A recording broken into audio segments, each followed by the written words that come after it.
Namaste, this is Yacharanya. In the previous episode, we had learned that King Dasharatha reluctantly agreed to send his sons Rama and Lakshmana with the sage Vishwamitra. Now let us see what happens next. This is the 7th episode of the Ramayana. Vishwamitra and the two princes spend the night on the banks of river Sarayu. Before retiring, the sage initiated the princes two holy mantras, Bala and Atibala, which could protect them from any fatigue or harm. They slept that night on the banks of river Sarayu. Rising at the dawn, they proceeded on the journey. They reached the Kamashrama in Angadesha. The sage Vishwamitra presented the princes to the rishis who were there, and he started to tell the history of Kamashrama. This is the place where Lord Shiva was long engaged in performing austerities. It is here that the god of love aimed his arrow at Lord Shiva and was turned into ashes by his wrath. Hence, this place is known as Kamashrama. Ended Vishwamitra. He completed telling the history of the Kamashrama. Vishwamitra and the two princes were the guests of the rishis, so they spent that day with the rishis. At the morning, after getting up, they performed the usual rites and continued on their journey. They reached River Ganga. They had to cross the River Ganga on a raft got ready by the rishis for them. In midstream, the princes heard a sound. They asked Vishwamitra what it could be. Sage Vishwamitra explained to them that it was the sound of river Sarayu flowing into river Ganga. The two princes paid silent homage to the confluence of the two holy rivers. Having crossed river Ganga, they had to make their way through a terrible forest, the forest which was echoing the roars of wild beasts. Vishwamitra said, "This is the Dandaka forest, which is now a terrible forest, was once a well-peopled country.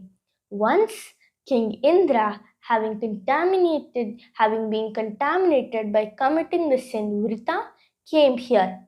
Now let us know the story of Vrita. Dadichi was a kind and pious sage. He was a great devotee of Lord Vishnu.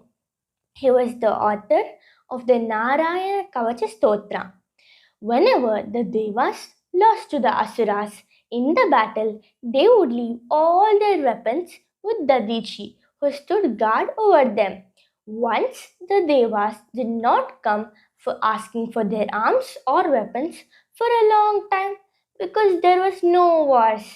Dadichi, meanwhile, was getting bored of taking care of the arms or weapons.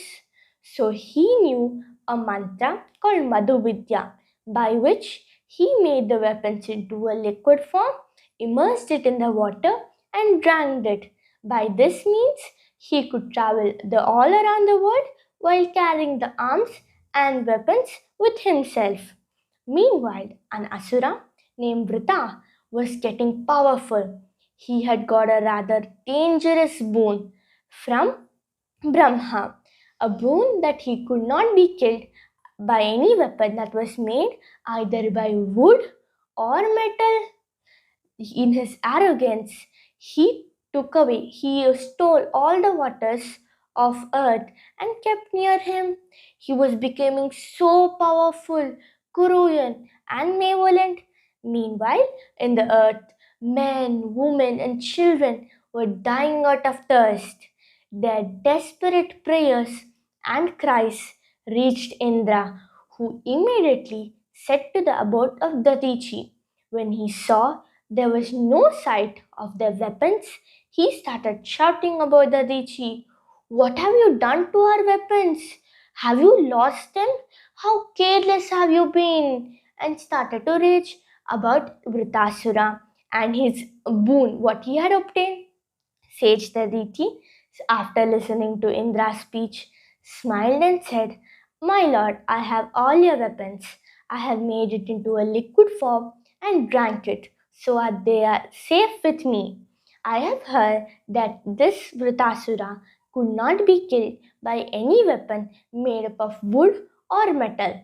So you can use my bones to make a weapon which could kill Vritasura.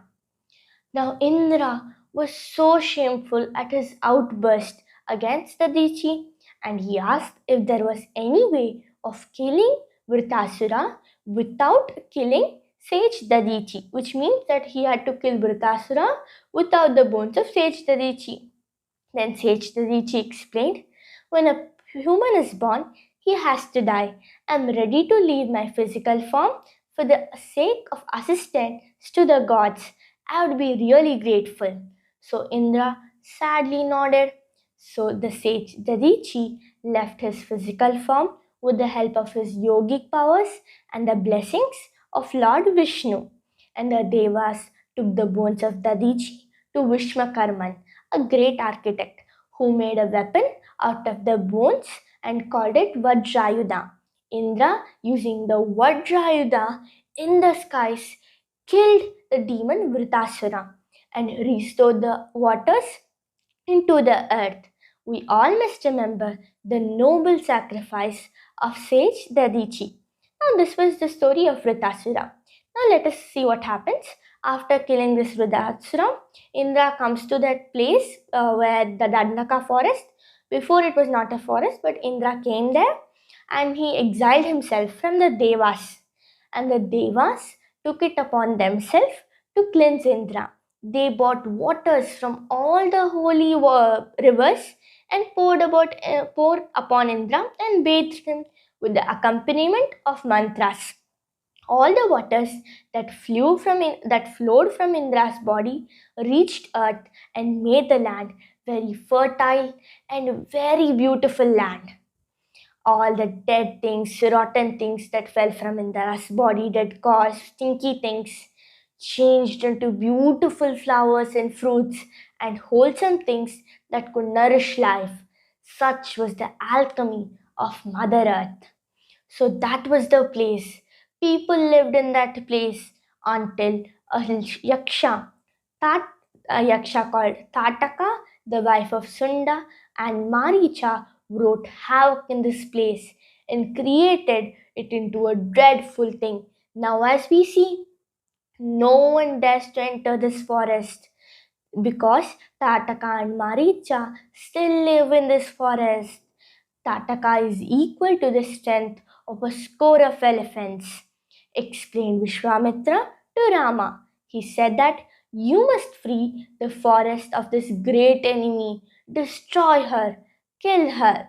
Now Rama, listening intently to sage Vishwamitra, said, you say she's a yaksha. Yaksha are particularly strong. How is that, being a woman, she possesses this much strength? Then sage Vishwamitra says, you are asking a very pertinent question. Let me tell you. There was a yaksha named Suketu who had no child. So he prayed Brahma and by performing austerities for getting a son. Brahma blessed him that he would get a daughter named Tataka, who would be a very beautiful daughter and would have the strength of a score of elephants. But he would have no son. So Ketu was happy. He got a beautiful daughter named Tataka. Tataka was married to Sunda.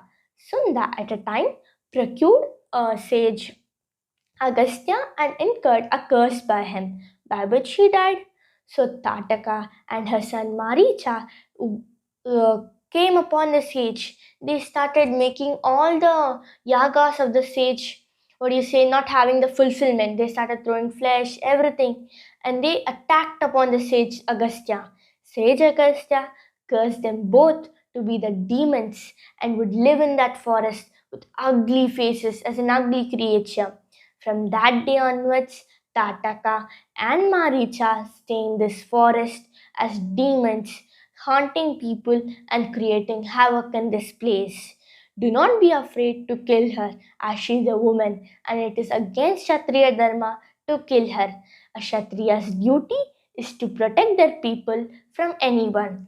It is as right to kill the wild animal for the human safety. Do not worry about killing a woman. You must kill her. She is a demoness who creates havoc in this place.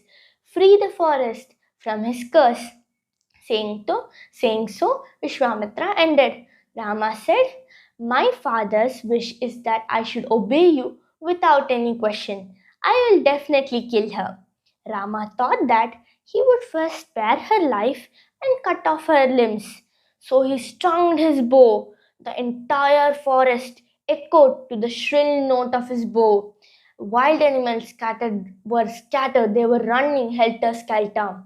This sound reached Tataka. She was so enraged that she showed up. She was throwing stones upon Rama and Lakshmana. They could defend themselves.